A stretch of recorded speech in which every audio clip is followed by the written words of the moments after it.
गुरुदेव ने क्या रास्ता दिखाया? सत्संग रूपी रास्ता दिखाया। और सत्संग में फिर गुरुदेव भगवान हमें क्या बनाना चाहते हैं, यानी हमारा जो एक छोटा सा घर है, परिवार है, जिसमें बाल बच्चे हैं, माता पिता है, हमने उस परिवार में कैसे रहना है, कैसे प्यार प्रेम से रहना है। काल ने तो घर घर में लड़ाई झगड़े करवा रखे हैं, कहर टूटा पड़ा है छोटी छोटी बातों के ऊपर। तो गुरुदेव क्या चाहते हैं, हम किस प्रकार से व्यवहार करें। हमारा व्यवहार गुरुदेव प्रतिदिन देख रहा है, पल पल देख रहा है, हमारी सोच को भी देख रहा है। अंतर्यामी हमारे घट में बैठा हुआ है, घटी में गंगा, घटी में जमुना, घटी में जगदीश। तो रियल में हमने अपने गुरुदेव के सत्संगों को अपने हृदय में, अपने जीवन में उतारना पड़ेगा। हमने वैसा भगत बनना पड़ेगा। हमने अपने आत्म कल्याण को देखकर आगे बढ़ना होगा कि मैंने मेरी सजा कम करवानी है। किसी की पत्नी अपनी सजा कम करवाना चाहे ना, कोई बात नहीं। किसी का पति अपनी सजा कम करवानी चाहे ना चाहे, कोई बात नहीं। किसी के बेटा बेटी अपनी सजा कम करवाना चाहे ना करवाना चाहे, कोई बात नहीं। लेकिन जिसको समझ में आ गई कि जब से सतलोक से आए हैं अपने बाप से बिछुड़कर यहां सजा काट रहे हैं, ये जेल है, और जिसने यहां से बाहर निकलना होगा भाई और बहनों, वो अपने व्यवहार को ठीक कर लेगा। वो अपने आचार विचार को, बोलने चलने के तरीके को वो अधीन हो जाएगा, क्योंकि दिखाना अपने बाप को है, देख हमारा बाप रहा है। तो गुरुदेव भगवान ने एक अनमोल सत्संग के माध्यम से, ये 8-10 मिनट का सत्संग है, बहुत गहरी गुरुदेव ने हमें जानकारी दी है कि किस प्रकार से सतलोक जाने के लिए यहां हमने गुरुदेव की नजरों में, जिस परिवार में हम रह रहे हैं और जो जिम्मेदारी गुरुदेव ने हमें दे रखी है, बाल बच्चों की या माता पिता की, किस प्रकार से हमने निभानी है और कैसे हमने उस परिवार में रहना है। तब गुरुदेव प्रसन्न होंगे हमारी नौकरी को देखकर, हमारी मजदूरी को देखकर, और फिर उस मजदूरी की हमें जो मजदूरी मिलेगी, जो तनख्वाह मिलेगी, वो मिलेगी सतलोक की यात्रा। तो ये जिम्मेदारी भाई और बहनों हमने बखूबी निभानी पड़ेगी, जैसा गुरुदेव भगवान ने हमें दिशा निर्देशित किया है। हमने ऐसा ही भगत बनकर गुरुदेव को दिखाना है। और जब गुरुदेव प्रसन्न हो जाएंगे कि बेटा मैंने तुझे जो जिम्मेदारी दी थी, जो मजदूरी तुझे दी थी एक परिवार में भेजकर अपने बच्चों का पालन पोषण करवाने के लिए, अपनी आत्माओं के पालन पोषण के लिए, क्योंकि बच्चे आप और हमारे नहीं हैं। इस बात को भाई और बहनों हम जितना जल्दी समझ लें उतना हमारे हित में है। ये बाल बच्चे हमारे नहीं हैं, ये माता पिता हमारे नहीं हैं। और माता पिता ने भी यही सोचना चाहिए कि ये बेटा बेटी मेरे नहीं है, ये पोता पोती मेरे नहीं है, ये पत्नी मेरी नहीं, ये पति मेरा नहीं। अगर हैं तो सारे एक साथ क्यों नहीं आए? और अगर मेरे थे तो पिछले जन्म में कहां थे? और अगर हैं तो एक साथ क्यों नहीं मरते? और मरने के बाद एक ही घर में वापस क्यों नहीं जाते? तो ये गुरुदेव भगवान ने फिर पूरा रहस्य, इस पूरे रहस्य से गुरुदेव ने अपने तत्व ज्ञान के आधार से पर्दा उठाया है कि एक लेवा एक देवा दूतम, कोई किसी का पिता निपुतम, ऋण संबंध जुड़े सब नाता, अंत समय सब बारा बाटा। सतलोक से यहां आने के बाद में इस काल ने हमारे को आपस में एक दूसरे के साथ में जोड़ जोड़ के किसी का पति बना के, किसी की पत्नी बना के, किसी का बेटा बना के, किसी की बेटी बना के, माता पिता बना के, और हमारे आपस में संस्कार जोड़ दिए, उलझा दिए इसने हमारे संस्कारों को। किसी जन्म में हमने किसी को दुखी किया, किसी को सुखी किया, किसी के साथ में लड़ाई झगड़ा किया, अनावश्यक उसको परेशान किया, तो उस जन्म में उस आत्मा के साथ हमारे संस्कार जुड़ गए। अगले जन्म में फिर ये काल उस आत्मा को अपना बदला पूरा करवाने के लिए हमारे पास भेज देगा, या हमें उसके घर में भेज देगा बेटा बेटी के रूप में, पोता पोती के रूप में। और फिर लड़े जाओ, झगड़े जाओ, बेटा चोरी करेगा, मर्डर करेगा, पुलिस पकड़ेगी, जेल हो जाएगी, सारी जिंदगी माता पिता दुखी। वो दुख, वो सजा, वो पिछले जन्म के संस्कार। इसी प्रकार से उस बाप ने जो आज दुखी हो रहा है, उसने पिछले जन्म में उस बेटे को जो जेल में बैठा है, उसका बेटा बन के या बाप बन के या रिश्तेदार बन के उसने उसको दुखी किया था। तो आज वो कुकर्म करके और अपने बाप के रूप में अपने उस कर्जदार को दुखी कर रहा है। तो इसी प्रकार से भाई और बहनों हम आपस में फंसे हुए हम आपस में, और केवल थोड़ी सी देर है इसको समझने की। आप और हमें अपने ही बेटा बेटी क्यों अच्छे लगते हैं? आप और हमें अपने ही पोता पोती क्यों अच्छे लगते हैं? अरे दुनिया में लाखों पोता पोती हैं, करोड़ों बेटा बेटी हैं, हमारे पड़ोसियों के भी बेटा बेटी हैं, पोता पोती हैं, हमें उनमें इतनी दिलचस्पी क्यों नहीं है? वो हमें इतने प्यारे क्यों नहीं लगते, इतने अच्छे क्यों नहीं लगते? पूरे संसार में केवल हमारे ही एक या दो बेटा बेटी है, पोता पोती हमारे को विशेष अच्छे लग रहे हैं।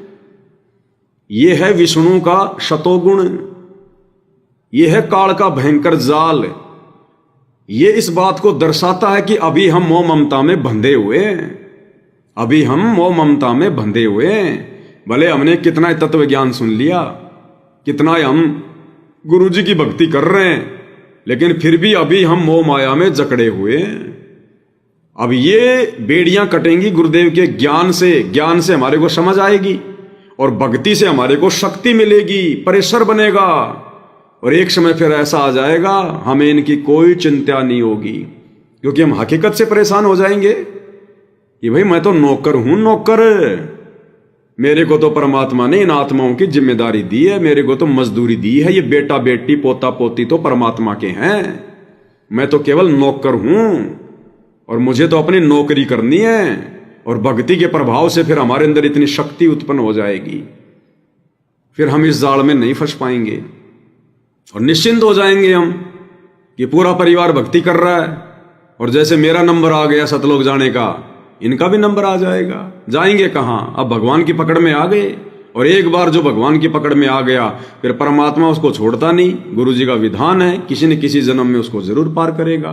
तो आप और हम भी तो किसी प्रकार किसी जन्म में किसी युग में ऐसे ही इनकी पकड़ में आए थे, फिर हाथ छुटा गए, फिर भाग गए। जैसे बच्चा माता पिता की बड़ी मुश्किल से पकड़ में आता है, छोटा सा, माता पिता जबरदस्ती उसको पकड़ेंगे, फिर जल्दबाजी में उसको दूध पिलाएंगे, फिर वापस वो भाग जाएगा खेलने के लिए। तो ऐसे ही गुरुदेव अनंत युगों से ये खेल खेलते आ रहे हैं। आप और हमें भक्ति रूपी दूध पिला पिला के फिर हम भाग जाते, मर्यादा तोड़ के फिर मर जाते, फिर कहीं मनुष्य जन्म होता, वो मनुष्य जन्म ऐसे चला जाता, फिर कभी किसी जन्म में कोई मनुष्य जन्म मिलता, फिर परमात्मा पकड़ के खीर खिला देता, दूध पिला देता भक्ति की, साल 2 साल अपनी शरण में रखता, फिर हम भाग जाते। तो अब परमेश्वर ने ढंग से पकड़ लिया, अब अच्छे से पकड़ लिया परमात्मा ने, और अब परमात्मा ने अच्छे से दूध पिला दिया, पूरी भक्ति रूपी खीर खिला दी, और अब हमें भी समझ में आ गया। तो जैसे आज आप और हमारा सौभाग्य, ऐसे ही वैसे तो सौभाग्य सभी का है वर्तमान में, अगर जो जो समझ जाए तो ये तो परम सौभाग्य का समय है, ये गोल्डन चांस है। ये तो परमात्मा थोड़ी बहुत सजा भी रह रही होगी तो उसको भी कैंसिल कर देंगे मालिक। थोड़ी बहुत हमारे अंदर अगर त्रुटियां रही, परमात्मा उनको भी नजरअंदाज कर देंगे, क्योंकि ये तो प्राइम टाइम है, ऐसा मौका थोड़ी आएगा फिर दोबारा। तो फिर हमें कोई चिंता नहीं रहेगी। और फिर गुरुदेव भगवान हमें किस प्रकार से दिशा निर्देशित कर रहे हैं, इनके वचनों का तो फिर हमारे ऊपर गहरा असर पड़ना ही पड़ना है। और जैसा हम गुरुदेव के मुख कमल से सुनेंगे, वैसा यदि हम अपने जीवन में जो है वो करेंगे, तो फिर क्या कहना, फिर तो पालिक जो चाहे सो कर देगा। तो क्या कह रहे हैं गुरुदेव भगवान, और आप और हमने भी इस जिम्मेदारी को अब बहुत ही विचार करके निभाना है भाई और बहनों। अपने आचार विचार व्यवहार को, अपने चरित्र को हमने उसी प्रकार से शुद्ध करके चलना है। तो क्या कह रहे हैं गुरुदेव भगवान? तो हमने परमात्मा के विधान से परिचित होकर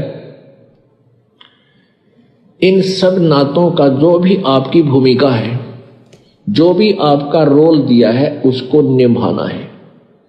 बच्चों का पालन पोषण भी आपने बड़ी प्यार से करना है, ऐसे ढंग से करना है कि मालिक के बच्चे हैं और माता पिता भी मालिक के बच्चे हैं।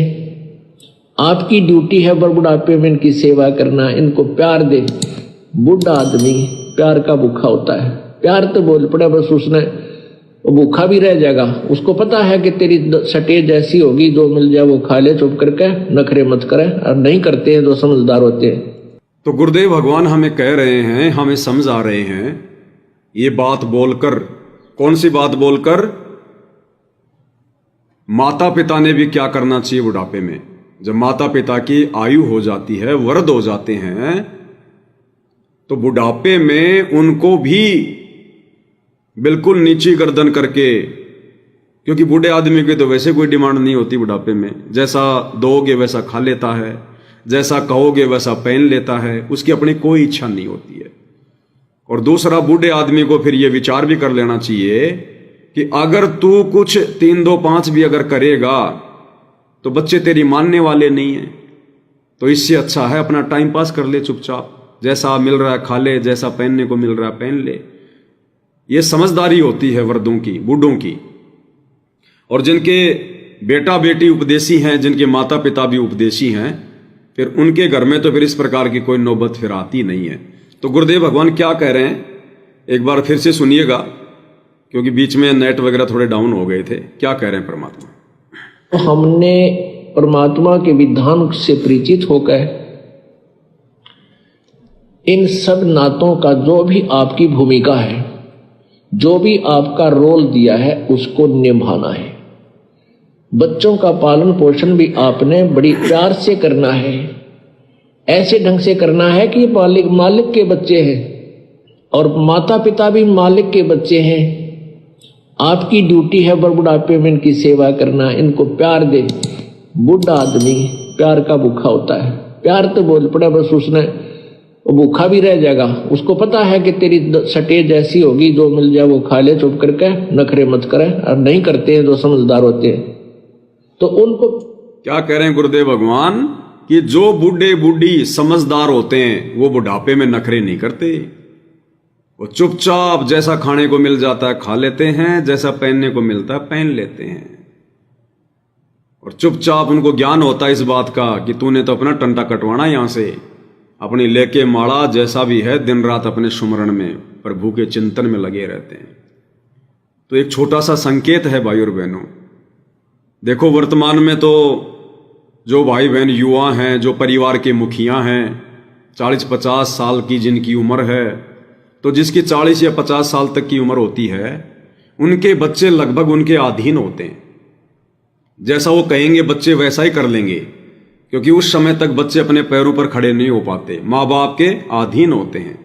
तो माँ बाप की आज्ञा भी मानेंगे, उसकी बातें भी मानेंगे। लेकिन एक समय फिर ऐसा आ जाएगा, जैसे जैसे माता पिता उम्र दराज होते चले जाएंगे, 60 साल 65 साल 70 साल, उधर से फिर वो बच्चे अपने पैरों पर खड़े होते चले जाएंगे।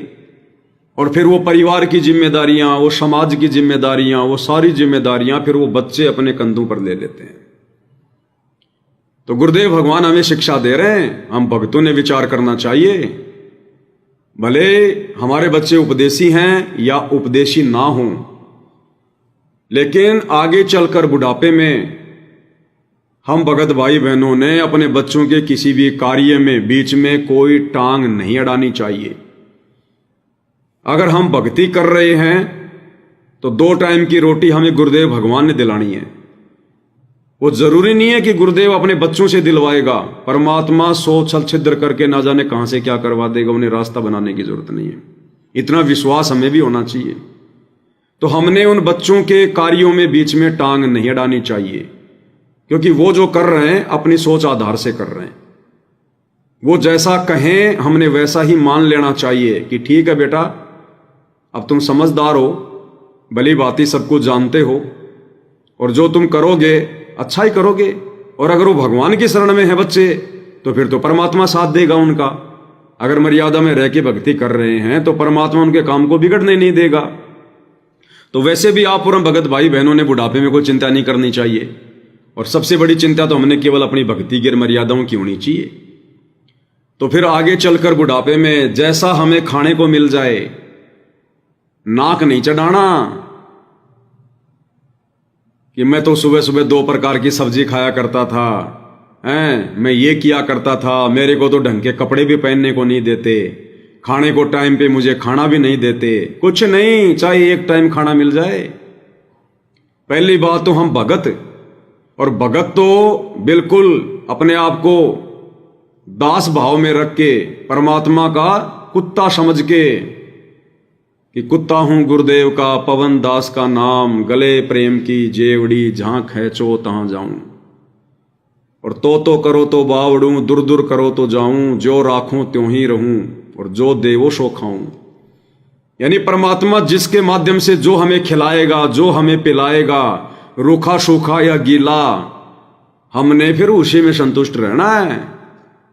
देख पराई चौपड़ी मत ललचावे जी, रूखा सूखा खाए के ठंडा पानी पी। और जय तू चावेगा चौपड़ी तो बहुत करेगा पाप। अगर बुढ़ापे में नखरा करेंगे तो भाई और बहनों फिर ये काल ना जाने क्या क्या प्रेरणा कर देगा बेटा बहुओं के अंदर, और हमारा कोई जोर चलेगा नहीं, फिर हमारा जोर नहीं चलेगा। वो जवान समय नहीं है कि हम घर छोड़ के चले जाएंगे और कहीं अपना काम धंधा करके खा लेंगे, हमें बच्चों की जरूरत नहीं है। अगर हम अपनी तरफ से गलतियां करेंगे, मुंह ऊपर उठा के चलेंगे, फिर परमात्मा भी साथ नहीं देगा, और बूढ़े आदमी का फिर कोई सहारा नहीं होता है कहीं भी, ना कोई रिश्तेदार और ना कोई काम धंधा मिलता बूढ़े आदमी को। तो गुरुदेव भगवान आप और हमें शिक्षा दे रहे हैं। वैसे तो हालांकि आप और हमारी ऐसी नौबत नहीं आएगी, क्योंकि उस समय तक आप और हमारे पास में भक्ति धन इतना हो जाएगा, अगर हमारे बेटा बेटी भी निकम्मे होंगे तो परमात्मा हमारी चाहे कहीं से भी व्यवस्था करवाए, बहुत अच्छी व्यवस्था करवाएगा। लेकिन फिर भी रहना तो हमने एक परिवार में पड़ेगा, ज्यादातर भगत भाई बहनों ने।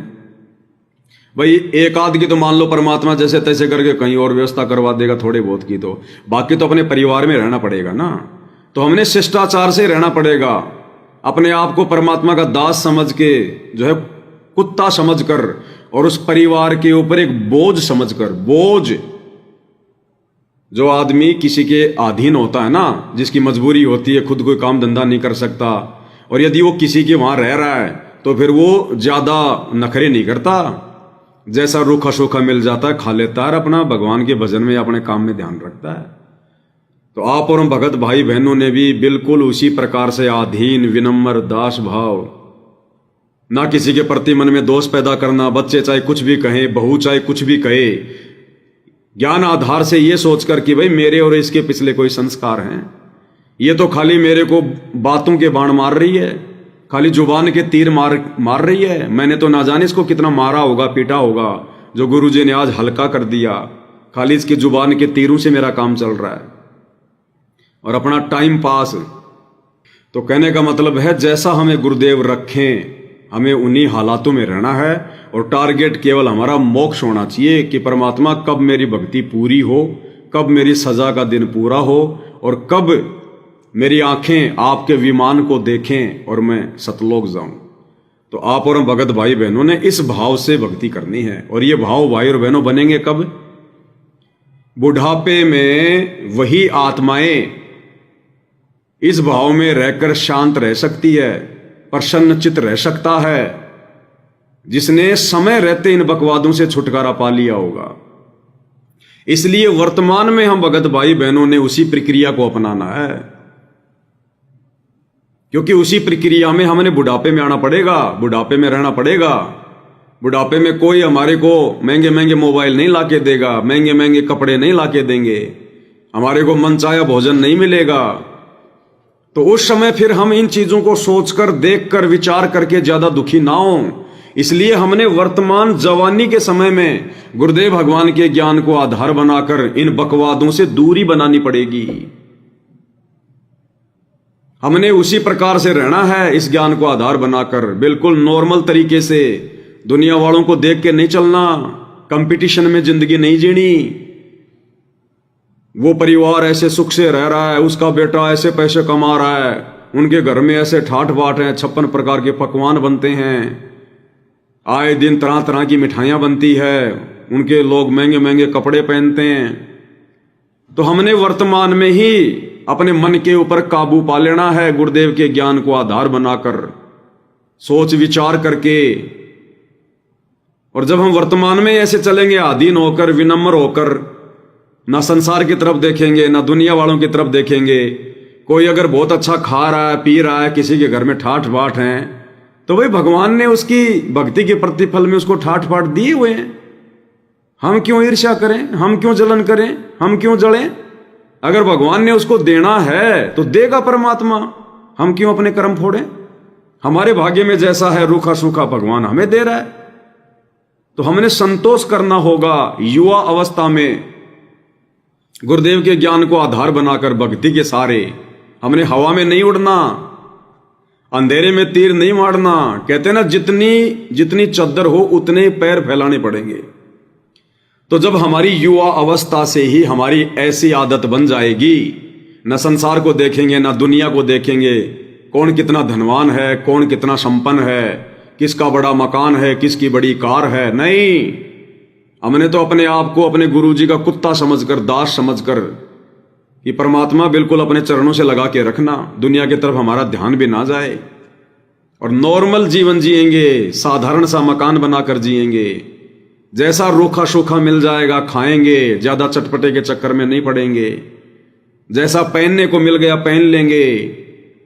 देखो भाइयों और बहनों, बिना ज्ञान के और ये दिखावे की जो ये प्रवृत्ति है ना, ये इंसान में स्वतः पैदा हो जाती है।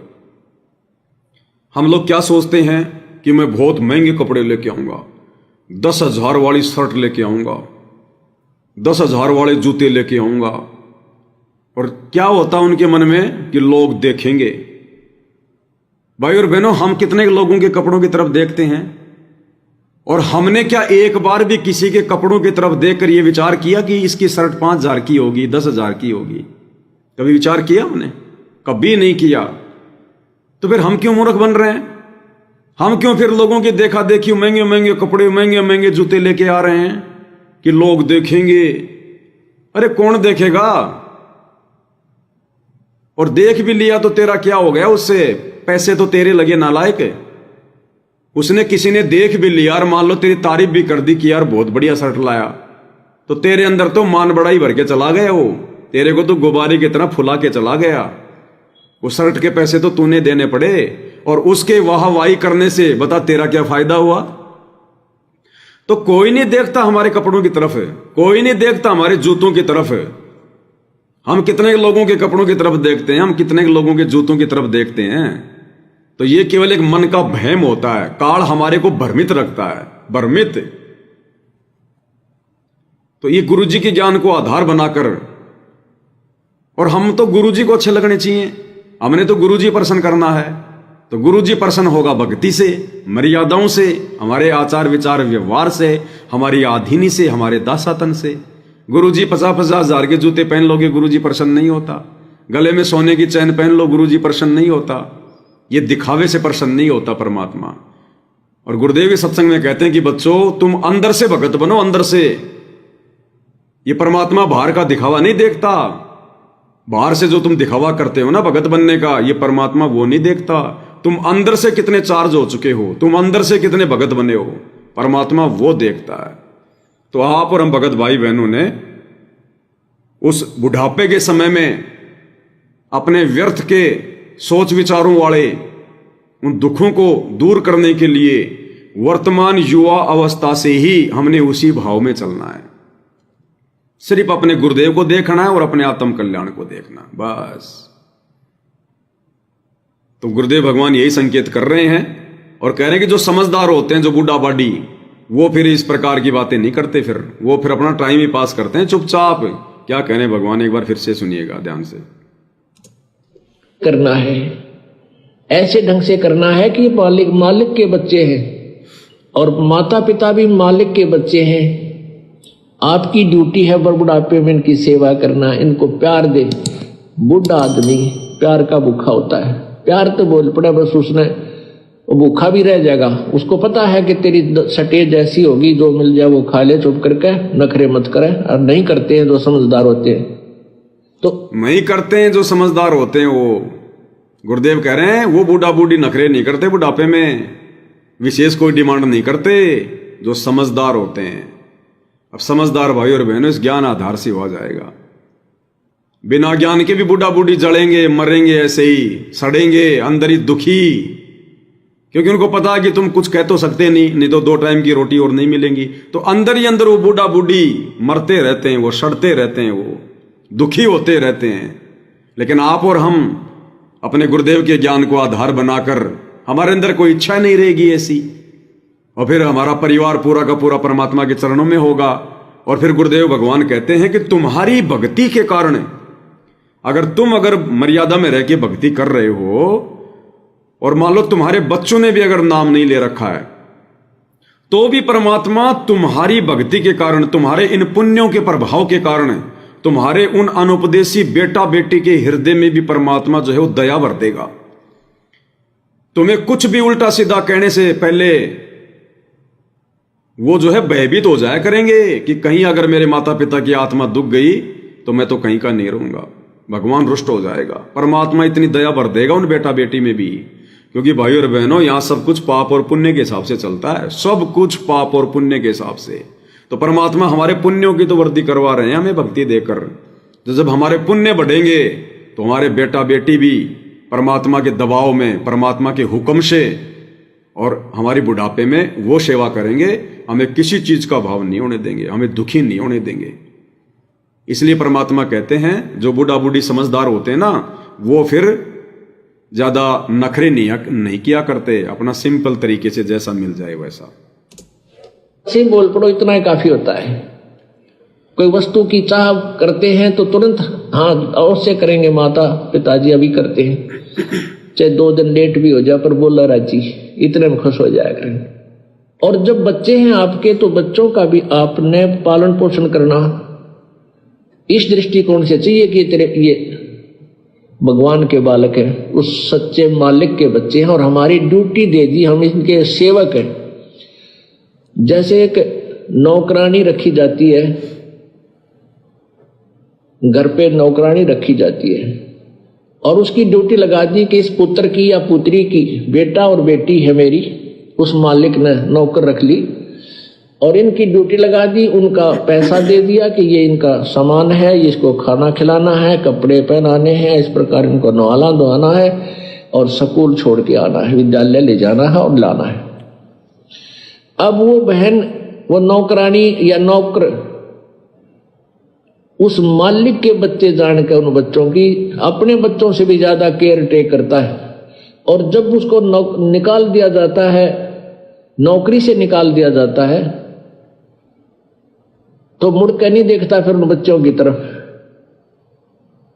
और जब तक वो नौकर रहता है, उनकी सेवा की ड्यूटी है, वो बहुत चिंतित रहता है कि मालिक गुस्सा ना हो जा, इनकी कोई सेवा में फर्क रह जा, कोई कमी ना आ जा। तो गुरुदेव भगवान हमें क्या समझाना चाह रहे हैं इस नौकरानी का उदाहरण देकर, कि जिस प्रकार वो नौकर या नौकरानी जिसकी एक बहुत बड़े सेठ ने, एक मालिक ने ड्यूटी लगा दी कि आप इन बच्चों की देखभाल करो, इनको स्कूल ले जाओ, स्कूल से वापस लाओ, इनको ड्रेस पहनाओ, इनको खाना खिलाओ, तो वो नौकर और नौकरानी क्या करते हैं, अपने खुद के बच्चों से भी ज्यादा देखभाल और उस मालिक के बच्चों की करते हैं, उस मालिक के बच्चों की, कि कहीं मालिक नाराज ना हो जाए, मेरी मजदूरी में कहीं कोई जो है वो कटौती ना हो जाए, मैं सजा का हकदार ना बन जाऊं। अपने बच्चों से भी ज्यादा टेक केयर। तो इसी प्रकार हमने हमारे जो बच्चे जिनको हम समझ रहे हैं, हमारे तो है ही नहीं, ये तो काललोक के हिसाब से अब ये बोलना पड़ता है कि हमारे बच्चे हमारे माता पिता, हमारा तो एक ही माँ है, एक ही बाप है, तमेव माता च पिता तमेव तमेव च बंधु च सखा तमेव। हमारा तो सब कुछ हमारा गुरुदेव भगवान है। लेकिन अब जब तक काललोक में रहेंगे तो ये रिश्ते नाते भी साथ साथ चलेंगे। लेकिन यदि हमने अंत समय में, गुरुदेव भगवान समझाना चाहते हैं कि यदि आप लोगों ने अंत समय में अगर यहां से पीछा छुटवाना है इस मोह ममता के भयंकर जाल से, तो आपने इस प्रकार से रिहर्सल करनी पड़ेगी। और इस तत्व ज्ञान से हमें यह हकीकत समझ में आ रही है कि ये हमारे बच्चे नहीं हैं, ये हमारे माता पिता नहीं हैं, ये सब गुरुजी की आत्मा है, गुरुजी के बच्चे हैं सारे के सारे।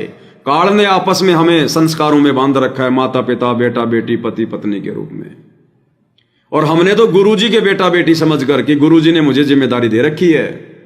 जैसे आज हम परिवार के मुखिया हैं, कल को हमारे जो बच्चे हैं वो परिवार के मुखिया हो जाएंगे, तो उन बच्चों ने भी फिर अपने बच्चों को और अपने माता पिता को परमात्मा के बच्चे समझकर और खुद को उनका नौकर, उनका मजदूर समझकर अपने माँ बाप की सेवा और अपने बच्चों की जिम्मेदारियों को प्यार प्रेम से पूरा करना चाहिए, ये सोचकर कि ये मेरे नहीं हैं, ये मालिक के हैं, गुरुजी के हैं। और अगर इनकी सेवा में, जिम्मेदारियों में कोई त्रुटि आ गई तो गुरुजी नाराज होंगे, और गुरुजी नाराज हो गए फिर मेरा रह क्या गया यहां पर। तो ऐसा व्यवहार करने से, और ये है भी हकीकत, लेकिन ये हकीकत इस तत्व ज्ञान से समझ में आती है, फिर हमारा धीरे धीरे इनसे वो शतोगुण वाला, वो मोह ममता वाला प्रभाव धीरे धीरे कम होगा। फिर धीरे धीरे जब हम इनको अपना नौकर समझेंगे कि ये मालिक के बच्चे हैं। और फिर गुरुदेव क्या कह रहे हैं कि जिस दिन वो मालिक, वो सेठ उस नौकर को या नौकरानी को नौकरी से निकाल देता है, उसके बाद उस नौकर का और नौकरानी का क्या व्यवहार होता है, वो फिर उस बच्चों की तरफ मुड़ के भी नहीं देखते, क्योंकि वो हकीकत से परिचित होते हैं कि ये मेरे नहीं है, ये मेरे बेटा बेटी नहीं है, ये मेरे नहीं थे, मैं तो नौकरी कर रहा था। फिर वो कभी भी झांक कर भी नहीं देखते कि वो बेटा बेटी कैसे पढ़ रहे हैं, कैसे खा रहे हैं, धूप में आ रहा जा रहा है, नहीं, क्योंकि उनको हकीकत का पता होता है कि मैं तो नौकर था। तो इसी प्रकार जब फिर हमारा सतलोक जाने का समय आएगा, यानी परमात्मा फिर हमारी नौकरी को खत्म कर देंगे। कब भाई? हमारी नौकरी उस समय समाप्त हो जाएगी जब हम सतलोक जाने के योग्य हो जाएंगे। वो नौकरी परमात्मा हमसे छीन लेगा कि बेटा तेरी नौकरी पूरी हुई, अब तू सतलोक चल। तो उस समय फिर आप और हम भगत भाई बहनों ने उस नौकर और नौकरानी की तरह व्यवहार करना। फिर जिस प्रकार वो नौकर और नौकरानी नौकरी से हटते ही उस मालिक के बच्चों की तरफ देखती भी नहीं है, सोचते भी नहीं है। बाकी दिन तो वो छत्ता लेकर उसके ऊपर चलती थी, खुद धूप में जाया करती थी, और मालिक के बेटा बेटी के ऊपर ही स्कूल से लाते समय छोड़ते समय जो है वो छत्ता करके जाती थी। उसके बाद वो सोचती भी नहीं है जब उसको नौकरी से हटा दिया जाता है कि वो धूप में है या छांव में है। तो जब हमारा सतलोक जाने का समय आ जाएगा तो हमने भी उस नौकर की तरह व्यवहार करना है। फिर पीछे उस परिवार में मुड़ के नहीं देखना हमने कि ये कैसे खाएंगे, कैसे कमाएंगे, कैसे रहेंगे। क्या सोचना है कि बस मेरी तो इतनी जिम्मेदारी थी, बाकी मालिक के बच्चे हैं, अब मालिक ने संभाल लिया, अब मालिक ने मुझे जिम्मेदारियों से मुक्त कर दिया, यानी वो जिम्मेदारी अब मालिक ने अपने हाथ में ले ली, या मालिक वो जिम्मेदारी किसी और को देगा। तो जैसे मैंने निभाया वैसे वो जिम्मेदारी निभाएगा, तो भी तेरे बच्चे दुखी नहीं होंगे। और मालिक खुद यदि जिम्मेदारी हाथ में ले रहा है तो भी बच्चे दुखी नहीं होंगे। तो फिर हमें चिंता काहे की? तो फिर हमने ये भाव बनाना पड़ेगा इस ज्ञान को आधार बनाकर। नहीं तो भाई और बहनों, गुरुदेव कहते हैं अंत समय में भी काल हमारे को इन तीनों गुणों में डालेगा। कोशिश तो करेगा ये तो अंत समय तक कोशिश करेगा हमें किसी न किसी दाव पेच में फंसा कर रखने की।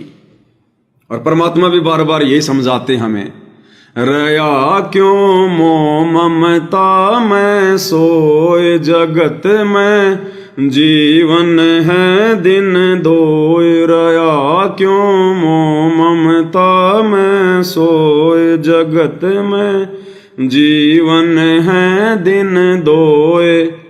पता ना आवण हो के ना होए, पता ना आवण हो के ना होवे। तेरे इस श्वास सलानी का कोई जगह पुरबला भाग सफल हुआ दिन जिंदगानी का। परमात्मा कहते हैं नादान आत्मा, इस मोह ममता के चक्कर में युगों युगों से पड़ी हुई है तू। और कहते भक्ति कर ले, अपना पीछा छुड़वा ले, इन श्वासों का कोई भरोसा नहीं कब निकल जाएगी। रया क्यों मोह ममता में सोए जगत में जीवन है दिन दोए। और पता ना आवण हो के ना हो तेरे इस श्वास सलानी का। फिर क्या कर लेगा? तो जब तक इस शरीर में श्वास है, हम जिंदा हैं, तब तक इस ज्ञान को आधार बनाकर भक्ति करके अपनी बेड़ियां खुद ही काट ले। गुरुदेव के ज्ञान को आधार बनाकर, गुरुदेव के तत्व ज्ञान रूपी इस कुल्हाड़ी से ये काल की मोह ममता वाली बेड़ियां भाई और बहनों आप और हमने खुद ही काटनी पड़ेंगी। यानी ये विचार हमने खुद ही करना शुरू करना पड़ेगा। और इसके लिए हम इंतजार ना करें कि बुढ़ापे में 20 साल बाद, नहीं, ना जाने कब हमारे को लेने के लिए परमात्मा आ जाए, हमारे लड़ियार आ जाए। फिर हम क्या सोच लेंगे 2 मिनट के अंदर? कुछ नहीं सोच सकते। एंड टाइम पे कुछ नहीं होता फिर।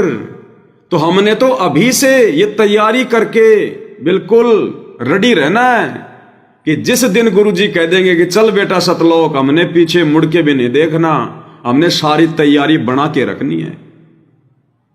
ये फिक्स तो है नहीं कि गुरुजी कौन से दिन आएंगे, ये तो अचानक से आएंगे। तो आप और हमने तैयार रहना है इस ज्ञान को इस कदर आधार बनाकर, नहीं तो फिर रह जाएंगे हम। तो क्या कह रहे हैं परमात्मा फिर आगे? एक समय ये दास सर्विस करता था जब जेई की पोस्ट पे, जहां हमारा कार्यालय था उससे 2 मकान छोड़कर एक बड़े साहूकार सेठ का मकान था। उसकी एक बेटी थी, वो ज्यादा से ज्यादा 8-7 वर्ष की होगी, पहली या द्वितीय कक्षा में वो पढ़ती थी।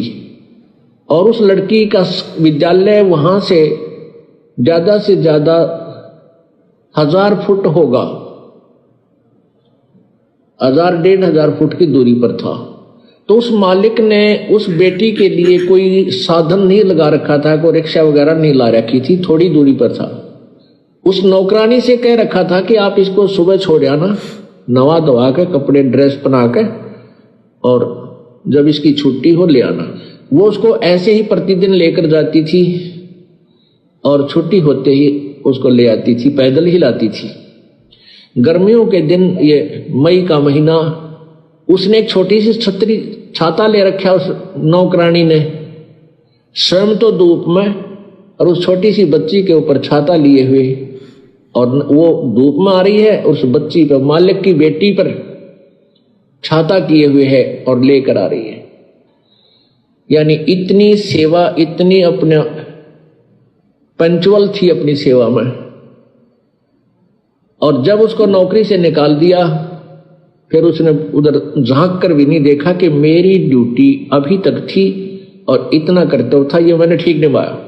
तो पुण्यात्माओं, इसी प्रकार आपके बच्चे हैं, बेटा बेटी हैं, ये प्रभु के बच्चे हैं, आपको इनका सेवक लगा रखा है। इस दृष्टिकोण से इनका पूरा कर्तव्य करो। अपने कर्तव्य कर्म को करते हुए प्रभु की याद भूल नहीं पड़नी चाहिए। और जब यहां से जाने का समय आएगा, नौकरी से आपको निकालेंगे, आपके मन में अगर हृदय से यह बात होगी कि मेरा बेटा नहीं है, मेरी बेटी नहीं है, ये मालिक के बच्चे हैं, ठीक है, नाता कुछ भी जोड़ दिया अब हमारा है, सामाजिक नाता भी बेटा बेटी का है, लेकिन ये मालिक के, वास्तव में परमात्मा के बच्चे हैं। और जब हम चलेंगे यहां से छोड़कर, तो हमारी ममता इनमें नहीं हो सकती। यदि हम इस ज्ञान आधार से सोचेंगे, और यदि हम उस पशु की तरह उस पुतले को अपना माने बैठे रहेंगे, तो धक्के उसके पीछे पीछे धक्के खाते ही रहेंगे। मान ले आपकी मृत्यु होने लगी, ये आध्यात्मिक तत्व ज्ञान है पुण्यात्मा, जो तुमने यहां से पीछा छुटवाना है। क्या कह रहे हैं परमात्मा? जोर देकर कह रहे हैं गुरुदेव कि बच्चों, ये आध्यात्मिक तत्व ज्ञान है, इन बातों को विशेष गौर से सुनना भी है और अपने जीवन में रह रहकर इनका अभ्यास भी करना है, अगर अपना पीछा छुड़वाना है तो। नहीं तो अंत समय में काल चाल जरूर चलेगा। और जरा सी भी आस्था अगर हमारी उस परिवार में, बेटा बेटी में, उनकी कोई चिंता में हो गई, तो भाई और बहनों, फिर से जहां आशा तहां बाशा हुई। परमात्मा ने फिर से जन्म देना पड़ेगा, परमात्मा ने फिर से जन्म देना पड़ेगा। और उस परिवार में जन्म नहीं मिलेगा जिस परिवार के कारण हम लोगों ने अपना सत्यानाश करवा लिया। मरते समय जिस बेटा बेटी, पोता पोती, किसी भी चीज में हमने आस्था कर ली, तो मालिक का रूल है, विधान है। फिर ये जहां साता बासा होई, मन कर्म वचन सुमरियो सोई, तो फिर वापस परमात्मा ने यही जन्म देना पड़ेगा। और जिस परिवार की सोच में हम लोग जाते जाते अपना काम बिगाड़ गए, उस परिवार में भी जन्म नहीं मिलेगा। क्या पता फिर हमारे को पाकिस्तान में जन्म मिल जाए, नाइजीरिया में जन्म मिल जाए, तो वो परिवार, वो बच्चे, वो पोता पोती तो हमें फिर भी नहीं मिलेंगे। अगर हमने आस्था भी कर ली अपनी नादानी के कारण, तो उस परिवार में तो हम फिर भी नहीं आ पाएंगे। तो बताओ फिर क्या फायदा आस्था करने का भी, जब ये भी पता है हमारे को कि उसी परिवार में नहीं आ सकते, बिल्कुल नहीं आ सकते। और अगर आ भी गए तो क्या पता फिर हमें कि मैं इनका पिछले जन्म में दादा था, या इनका मामा था, या इनका बाप था। फिर फायदा क्या हुआ हमारा? फिर से हम काल की सजा काटेंगे। तो इस प्रकार इस ज्ञान को आधार बनाकर ही कि मरना तो है, ये शरीर तो छूटेगा, ना कोई रहा ना कोई रहेगा। इस गंदे लोक में तो भगवान ने आकर भी यहां के नियम के अनुसार जाना पड़ता है, जिस युग में जितनी उम्र होती है। फिर आप और हमारी क्या औकात? तो मरना तो हमने वैसे भी पड़ेगा। तो क्यों ना फिर हम हमारी पूरी आस्था, पूरी श्रद्धा, पूरा टारगेट सतलोक को लगाए। हम ना चाहेंगे तो भी मरेंगे, तो क्यों ना फिर टारगेट हम सतलोक को लेकर चलें। हमारे सारे काम बढ़ जाएंगे फिर। तो क्या कह रहे हैं गुरुदेव भगवान? यदि आपको ये ज्ञान हुआ नहीं, भक्ति कर रहे हो, सुख भी देगा भगवान, आपके दुख भी दूर करेगा, आपको धन भी देगा, बहुत सुख कर देगा। और इस ज्ञान की भूल पड़ते ही आपको यही फंसा लेगा। आपकी मृत्यु होने लगी, आपके पास कोई बेटा या बेटी आकर रोने लग जाएगा, आपकी ममता उसके उधर फंस जाएगी, क्या होगा मेरे बच्चे का, कौन संभालेगा इसको। और फिर मृत्यु होगी तो आपकी आस्था उस बेटा या बेटी में रह गई। मृत्यु होकर के फिर वहीं कुतिया आकर बन जा मनमाना उसी गली में।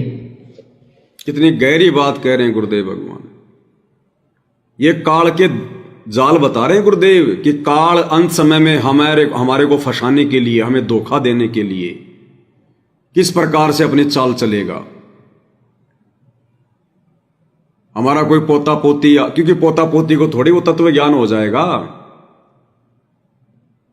कोई रिश्तेदार आ गया और कोई आ गया कोई, और आकर वो रोने लग जाएगा जबरदस्ती कि यह आपकी जाने की उम्र थोड़ी है दादाजी, आप हमें छोड़ के जा रहे हो, अजी अभी तो आपने अपने पोतों की बहू का भी मुंह नहीं देखा, ये उम्र थोड़ी आपकी जाने की, हम तो आपके बिना अकेले हो जाएंगे, सूने सूने हो जाएंगे। या काल प्रेरणा करके किसी पोते को रुला देगा, नहीं नहीं दादाजी मैं भी साथ चलूंगा, दादाजी मैं भी साथ चलूंगा, रोने लग जाएगा, छाती से चिपक जाएगा। वो काल का ही जाल होगा, काल का ही। तो गुरुदेव भगवान ने हमें एक शिक्षा और दी है, एक सत्संग गुरुदेव भगवान का, पहले हम उस सत्संग को लेंगे अब थोड़ा बीच में। हमें गुरुदेव भगवान विशेष हिदायत दे रहे हैं कि जब परिवार का कोई सदस्य, कोई मेंबर शरीर छोड़ने जा रहा है, उसका अंत समय निकट है, तो हमने उसको कमजोर करने वाली बातें नहीं करनी है, हमने उसको हिम्मत ही देनी है। क्योंकि जो आने वाला आगे का समय है भाई और बहनों, उस समय पूरा परिवार उपदेशी हो जाएगा, वो मरने वाला भी उपदेशी होगा और पीछे बेटा बेटी पोता पोती सब उपदेशी होंगे। क्योंकि अब युग परिवर्तन के बाद 2028-30 के आसपास जितने लोग बचेंगे वो सब गुरुजी के भगत होंगे, तो पूरा परिवार उपदेशी होगा। तो जिसका भी अंत समय निकट होगा, शरीर छूटने का समय होगा, तो हमने उसको कमजोर करने वाली बातें नहीं करनी है, अन्यथा हम भी गुरुजी के दोषी बन जाएंगे साथ साथ में। हमने उसकी हिम्मत बढ़ानी है, हमने रोजाना यही कहना है कि भाई आया नहीं गुरुजी का विमान, अरे भाई तेरी थोड़ी बहुत कोई सजा बाकी है, अरदास कर गुरुजी से, प्रार्थना कर गुरुजी से, परमात्मा आ जाएं लेकर अपना विमान और निकल यहां से गंदे लोक से, पीछा छुटवा। तो बहुत बड़ा सौभाग्यशाली है जो हमारे से पहले 13 नंबर आ गया। अगर तू नहीं जाना चाहता तो बता दे, हम गुरुजी से अरदास करेंगे कि गुरुजी ये नहीं जाना चाह रहा, ये तो अभी यही गधा कुत्ता सुअर बनना चाहता है इस गंदे लोक में, गुरुजी हमारा नंबर ले लो आप इसकी जगह, हम तैयार है परमात्मा। तो उसकी हिम्मत बढ़ेगी कि कहीं मेरी सीट ये ना ले ले। रोजाना यही बातें करनी हमने, और कोई चिंता की बात नहीं करनी, भले परिवार में कोई चिंता हो तो भी हमने कोई चिंता की बातें उसके सामने नहीं करनी। उसके पास तो जब भी बैठे बस इसी प्रकार की बातें करें, जैसे पहले रिश्तेदार आ जाते थे उनके साथ में बातें किया करते थे, ऐसे ही हमने उसके साथ बातें करनी है, लेकिन वो पुरानी वाली बातें नहीं, रिश्तेदारों वाली नहीं। कौन सी बातें करेंगे कि भगत जी सतलोक जा रहा है, देखना भगत जी हमारे वाले मकान की तरफ भी देख के आना, कभी कभी ताले वाले टूटे हैं खुले हैं, देखना भगत जी हमारे बाग बगीचों को भी थोड़ा सा देख लिया कर, संभाल लिया कर, सोने पड़े हम ही आके खोलेंगे, थोड़ा ध्यान रखना हमारे वाले मकानों का भी। और हाँ भगत जी हमारे वाले विमान को हाथ नहीं लगाएगा, ध्यान रखना इस बात का, परमात्मा ने सबको विमान दे रखे हैं, वहां पर अपने में घूमना, हमारे वाले को मत छेड़ना, बस हम भी आ रहे पीछे पीछे। तो इस प्रकार की बातें करनी हमने वहां पर, उसकी हिम्मत बढ़ेगी, उसकी सुरती, उसका ध्यान वहीं रहेगा, और अंत समय में जिसका जहां ध्यान रहेगा वो वहीं जाएगा, और हमें भी परमात्मा फिर उसका जो है वो क्रेडिट देगा कि इन बच्चों ने मरते समय इसकी हिम्मत बंधाई, इसका ध्यान, इसकी सुरती सतलोक में लगाई। अरे राजा जो परीक्षित था, जिसको 7वें दिन तक्षक नाग ने डसना था, उसने नरक में जाना था। लेकिन सुखदेव ऋषि ने स्वर्ग से आकर 7 दिन उसको भागवत की कथा सुनाई। उसको 1 सेकंड भी चैन नहीं लेने दिया। उसको सतलोक के बारे में बताता रहा कि वहां इतने सुख हैं, इतने ठाट बाट हैं, वहां जाने के बाद में कोई चिंता नहीं है, घूमना फिरना, वहां कोई लड़ाई झगड़ा नहीं, पता नहीं क्या क्या। तो 7 दिन इस प्रकार की बातें सुनकर राजा जो परीक्षित था, उसका खुद की चिंता से ध्यान हट गया कि तुझे तक्षक नाग भी खाएगा, तुझे डसेगा, तू मरेगा, पीछे से तेरा इतना बड़ा राजपाट है, तेरे बाल बच्चे हैं, इनको छोड़ के जा रहा है। सुखदेव ऋषि ने उसके दिमाग में नियाणी दी, बस वो भागवती करता रहा, कथाएं करता रहा। तो भाई और बहनों, परमात्मा कहते हैं जैसा हम सोचेंगे वैसे तो विचार आएंगे। अब गुरुदेव ने बताया कि 3 कमरे हैं। एक कमरे में देशभक्तों की फोटो लगी हुई है। जब हम उस कमरे में जाएंगे, बैठेंगे, जितनी भी देर रहेंगे, तो उन देशभक्तों की फोटोएं देखकर उनका जीवन, जो चरित्र है, हमारी आंखों के सामने आएगा। कैसे इन्होंने देश की आजादी के लिए लड़ाइयां लड़ी, संघर्ष किया। तो हमारे भी खून में उबाल आने लगेगा, ऑटोमेटिक आएगा, गर्मी आने लगेगी। दूसरे कमरे के अंदर ये जो फिल्मी जो हीरो हीरोइन है, ये नकली, इनकी फोटोएं लगी हैं। अब वहां जब हम जाएंगे तो उनके वो चित्र देखकर, वो चिकने चुपड़े, उनके वो शरीर देखकर फालतू के, हमारे अंदर विषय वासना पैदा हो जाएगी, उनके जैसा बनने की उमंग हो जाएगी। तो परमात्मा कहते हैं जैसे हमारे विचार होंगे वैसे हमारी सोच हो जाएगी। तो सुखदेव ऋषि ने 7 दिन उसको भागवत की कथा सुनाई, स्वर्ग के बारे में, वैकुंठ के बारे में बताया। वहां दूधों की नदियां बहती हैं, शहद की नदियां बहती हैं, कल्प वृक्ष है, कामधेनु है, कोई चिंता नहीं है, घूमना फिरना खाना। ना जाने यहां से कितने राजा गए, वहां ठाट बाट कर रहे हैं, यहां का राज तो कुछ भी नहीं है। वहां तो अरबों की संख्या में तुम्हारे नौकर चाकर होंगे, करोड़ों की संख्या में। यहां तुम रथ में चल रहे हो, वहां पर विमान में बैठ के चलोगे। तो उसका राजा परीक्षित का ध्यान अपने राजपाट से, बाल बच्चों से हटकर स्वर्ग में लग गया, और अंत में उसी के साथ विमान में बैठ के स्वर्ग में गया। तो इसी प्रकार हम भगत भाई बहनों ने अंत समय में, चाहे मां का शरीर छूटना हो, चाहे पिताजी का, चाहे किसी का भी, चाहे पत्नी का, चाहे पति का, तो सबने इसी प्रकार से, और ज्यादातर उस समय उसी के साथ रहना है। आरती के समय तो आरती करो, सत्संग के समय उसको सत्संग लगा के दे दो। बाकी जैसे हम काम धंधे से फ्री हो जाएं, तो कभी बेटा जाके बैठ गया, कभी पोता जाके बैठ गया, कभी बेटे की बहू जाके बैठ गई, बुढ़ापे में उसके पैर दबाने लग गए, उसका माथा दबाने लग गए। उसकी सेवा भी करते रहो और साथ साथ में सतलोक की बातें भी करते रहो, तो उसका ध्यान नहीं भटकेगा। और परमात्मा फिर देख लेगा कि हाँ अब ये बिल्कुल तैयार है, उसी समय मालिक उसकी श्वासें निकाल देगा, फिर पूरी कर देगा परमात्मा, और सीधा सतलोक जाएगा, फिर वो सीधा सतलोक। तो गुरुदेव भगवान ने एक सत्संग के माध्यम से भी आप और हमारे को हिदायत दी है कि हमने इस प्रकार से करना है। क्या कह रहे हैं गुरुदेव भगवान? और एक ध्यान रखें, कोई प्राणी मर रहा हो सदस्य घर का, यानी शरीर छोड़ रहा हो भक्त, उसको याद दिलावे कि यहाँ संसार की इस किसी भी वस्तु में आस्था मत रखिए, नहीं तो लटक जाएगा फिर वापस। तो गुरुजी ने जो ज्ञान बताया है वहाँ सतलोक है, वहाँ सुरती लगा, आप भी चलो और हम भी आ रहे हैं, फिर हम कौन से सदा रहेंगे। तो उस समय उसका यहाँ से मन हटावे। अब पहले क्या करते थे, जब वो मरने लगता उसे पूछते तुझे कौन याद आता है, वो कभी कहता मुझे फलाना पोता याद आता, उसके दर्शन करा दो फिर मरूंगा।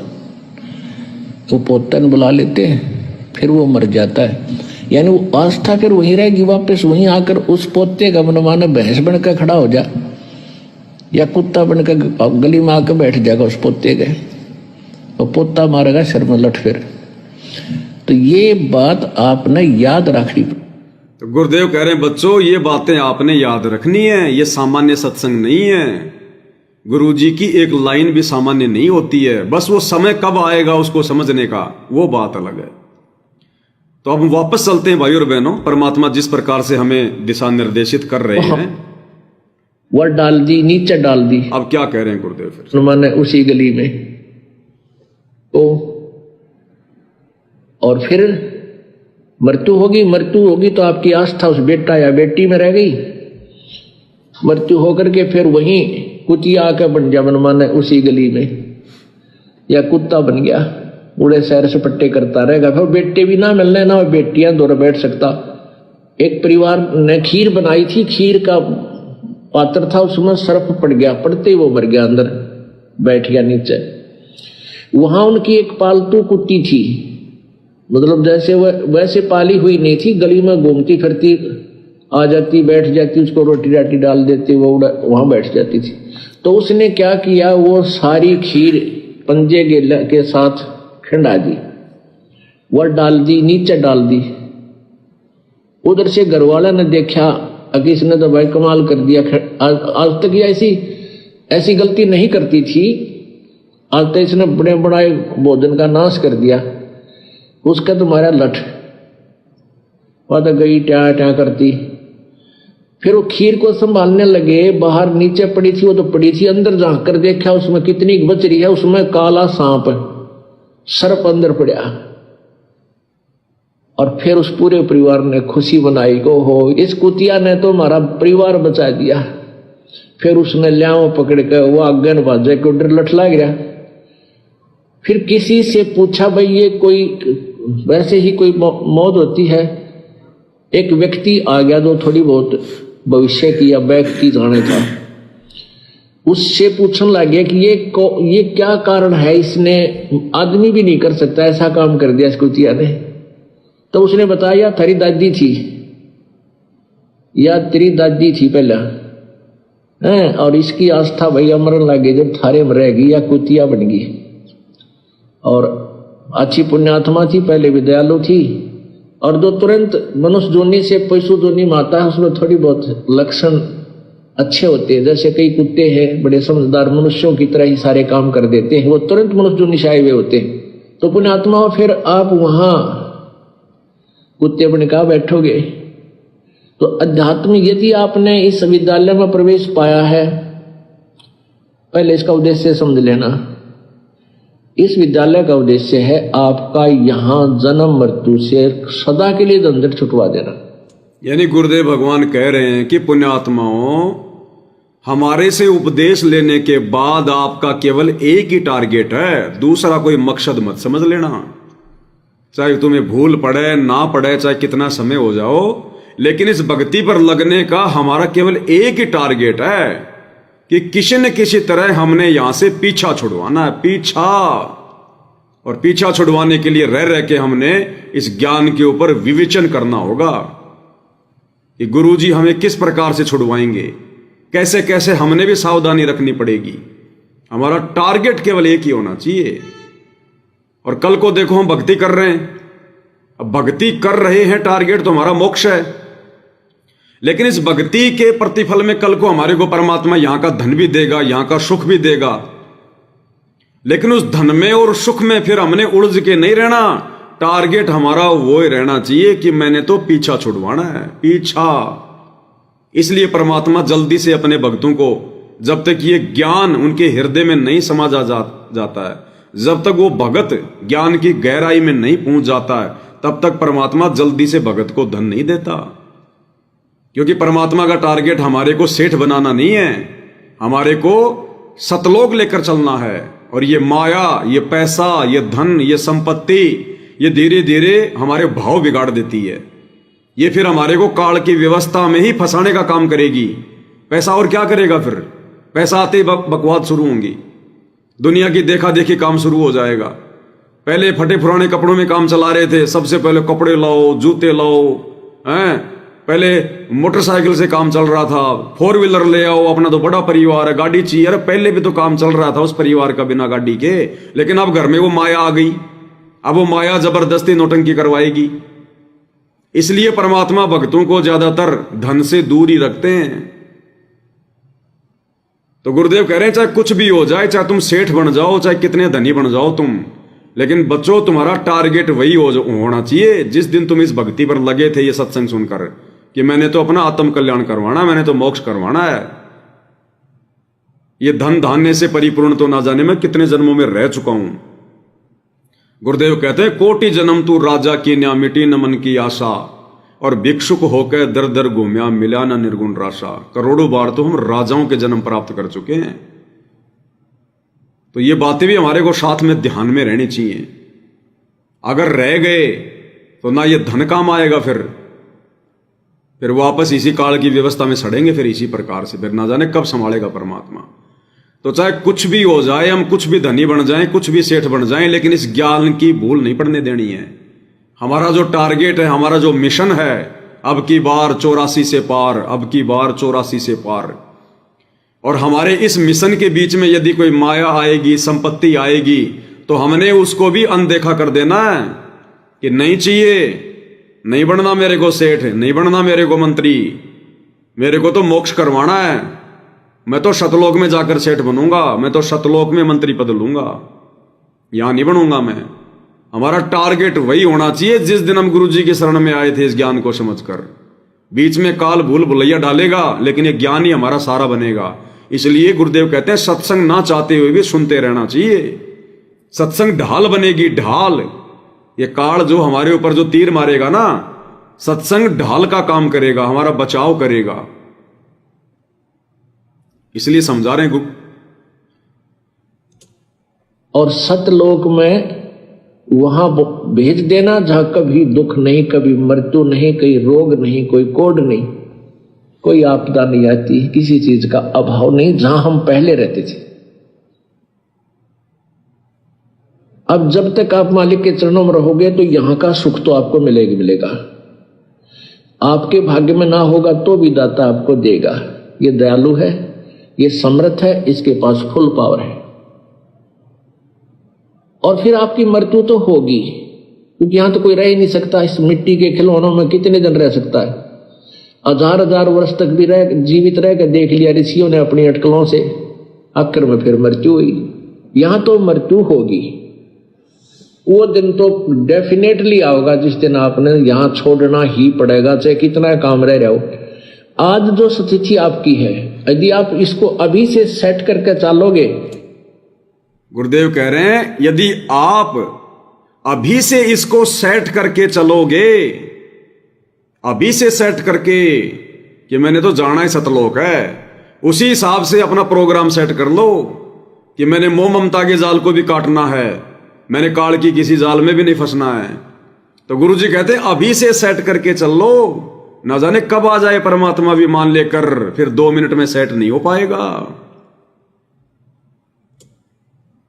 यहां तो मृत्यु होगी। वो दिन तो डेफिनेटली आओगा जिस दिन आपने यहां छोड़ना ही पड़ेगा, चाहे कितना काम रह रहा हो। आज जो स्थिति आपकी है, यदि आप इसको अभी से सेट करके चलोगे कि परमात्मा आपकी इच्छा कभी ले चलियो, यदि आपने मोक्ष उद्देश्य रखना है, उसमें फिर अग्रम अग्रम नहीं रखनी कि यो काम रह गया, ऐसा नहीं हुआ, भगवान इतना और हो जाता फिर काम बड़े नहीं। चाहे कभी कहे परमात्मा, चालन की तैयारी करनी पड़ेगी आपने। तो आपने यहां से तो जाना ही पड़ेगा। यदि आप श्रद्धा नहीं हटाओगे, यहां से आस्था नहीं हटाओगे, तो भी मृत्यु होगी, तो यहीं आ जाओगे। इस ज्ञान को आधार बना के और परमात्मा को साक्षी रख के जब भी चालन की तैयारी आवे, किसी समय आ जा, सहर्ष चल पड़े कि कभी ना कभी तो पीछा यहां से छुटवाना ही पड़ेगा।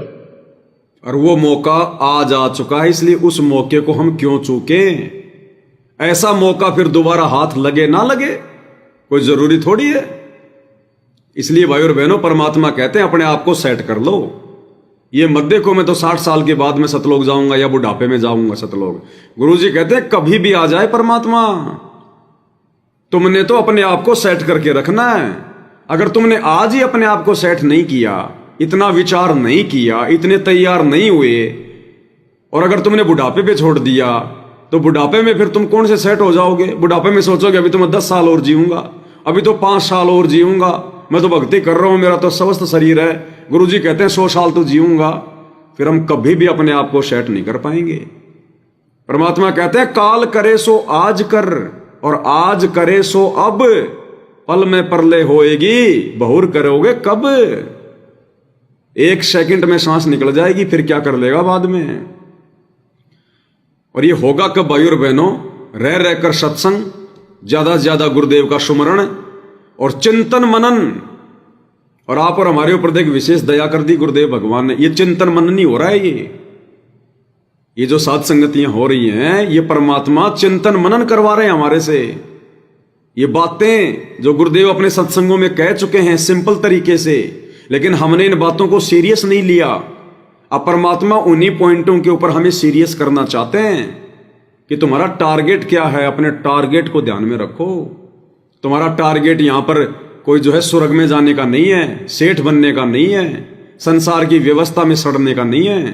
तुम जिस दिन मेरी शरण में आए थे रोते रोते, तुम्हारा टारगेट वही होना चाहिए कि मैंने मोक्ष जाना है, मैंने मोक्ष करवाना है, सतलोक जाना है। और उसको वही समय रहते हमने सेट करना पड़ेगा। अपने जाल को हमने काटना पड़ेगा। ये तैयारी हमने शुरू कर देनी चाहिए अब शुरू, क्योंकि ये 40-45 साल की उम्र के बाद में कोई भरोसा नहीं है परमात्मा कब टिकट काट दे।